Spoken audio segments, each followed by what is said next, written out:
বিসমিল্লাহির রহমানির রহিম। আসসালামু আলাইকুম। আশা করি সকলেই ভালো আছেন। আজকের ভিডিওর মাধ্যমে আপনাদের সাথে মেমোরি কার্ড ভালো রাখার 5টি টিপস শেয়ার করব।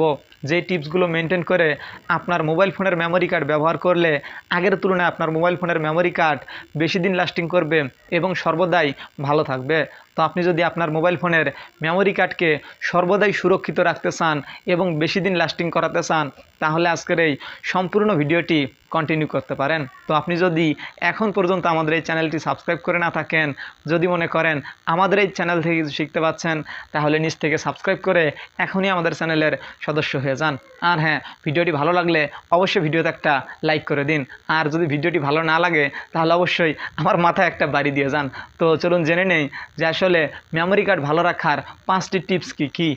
তো আমরা এক এক করে মেমোরি কার্ড ভালো রাখার 5টি টিপসই জেনে নেই। তো মেমোরি কার্ড ভালো রাখার 1 নাম্বার টিপসটি হলো, আপনি কখনোই আপনার মোবাইল ফোনের মেমোরি কার্ডকে কম্পিউটারের মাধ্যমে ফরম্যাট করাবেন না। একটা কথা মনে রাখবেন, আপনার মোবাইল ফোনের মেমোরি কার্ড কিন্তু মোবাইল ফোনের জন্যই তৈরি করা হয়েছে, কম্পিউটারের জন্য কিন্তু তৈরি করা হয়নি।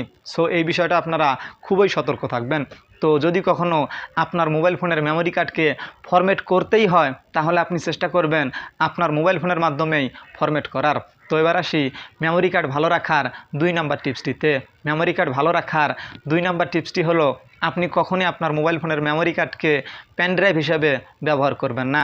আমরা অনেকেই আছি যারা কম্পিউটার বা ল্যাপটপ সেট করতে গিয়ে আমাদের মোবাইল ফোনের মেমোরিটাকে পেন ড্রাইভ হিসাবে ব্যবহার করে থাকি। সো আপনি এই ভুলটি কখনোই করবেন না। যখনই আপনি আপনার মোবাইল ফোনের মেমোরি কার্ডকে পেন ড্রাইভ হিসাবে ব্যবহার করে ল্যাপটপ বা কম্পিউটার সেট করেন, তখন কিন্তু আপনার মোবাইল ফোনের মেমোরি কার্ডের উপর প্রচুর প্রেশার পড়ে। সো আপনি কখনোই আপনার মোবাইল ফোনের মেমোরি কার্ডকে পেন ড্রাইভ হিসাবে ব্যবহার করবেন না। এই বিষয়টা আপনারা খুবই সতর্ক থাকবেন। মেমোরি কার্ড ভালো রাখার 3 নাম্বার টিপসটি হলো, পর্যাপ্ত পরিমাণ মেমোরি কার্ড ফাঁকা রাখা। অর্থাৎ আপনার মোবাইল ফোনের মেমোরি কার্ড যদি 16 জিবি হয়, তাহলে আপনি চেষ্টা করবেন নিম্নপক্ষে 2 জিবি মেমোরি কার্ড ফাঁকা রাখার। আর যদি আপনার মোবাইল ফোনের মেমোরি কার্ড 32 জিবি হয়, তাহলে আপনি চেষ্টা করবেন মিনিমাম 5 জিবি ফাঁকা রাখার। তো এবার আসি মেমোরি কার্ড ভালো রাখার 4 নাম্বার টিপসটিতে।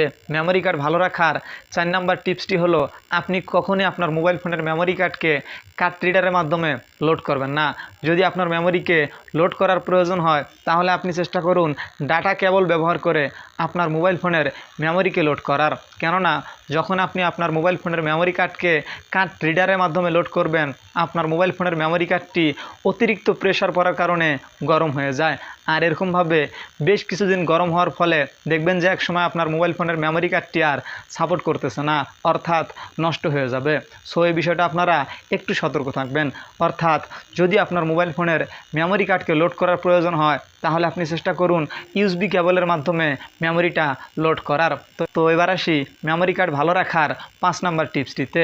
তো মেমোরি কার্ড ভালো রাখার 5 নাম্বার টিপসটি হলো, আপনি সর্বদাই চেষ্টা করবেন আপনার মোবাইল ফোন দিয়ে গান শোনা এবং ছবি কম দেখার। কেননা যখন আপনি একটানা ধরে গান শুনবেন বা ছবি দেখবেন যে আপনার মেমোরি কার্ডটি অতিরিক্ত পরিমাণে গরম হয়ে গেছে। আর আপনার মেমোরির মধ্যে সেই সময়টুকু প্রচুর প্রেশার পড়ে। কিছুদিন প্রেশার পড়ার কারণে দেখবেন যে মেমোরিটা একসময় হার্ড স্ট্রোক করবে।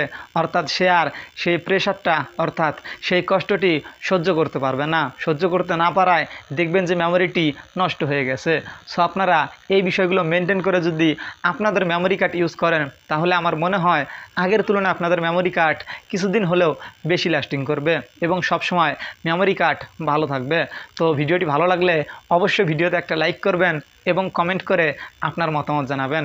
আর আপনি যদি এখন পর্যন্ত আমাদের এই চ্যানেলটি সাবস্ক্রাইব করে না থাকেন, যদি মনে করেন আমাদের এই চ্যানেল থেকে কিছু শিখতে পাচ্ছেন, তাহলে নিচ থেকে সাবস্ক্রাইব করে এখনই আমাদের চ্যানেলের সদস্য হয়ে যান। তো আজকের মতো এখানেই শেষ করছি। এ পর্যন্ত আপনারা সকলেই ভালো থাকুন, সুস্থ থাকুন। আসসালামু আলাইকুম। কথা হবে পরবর্তী ভিডিওতে।